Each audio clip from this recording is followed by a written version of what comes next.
Nangamalari. Nangamalari. Aunty Munya, question for today is around a topic that we talk about a lot, acknowledgement of country and welcome to country, the two important cultural protocols.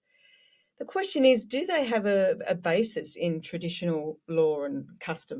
Absolutely, they do, Carla. And I always say to people, people think that these are new customs. They're not. They're old customs that we've done throughout time. It's just that the Australian community has now reached a place in its maturity to be welcoming of these traditional customs, but very much rooted in traditional Aboriginal culture.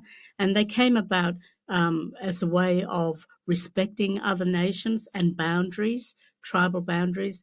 We were, we never did run around the countryside and do walkabout.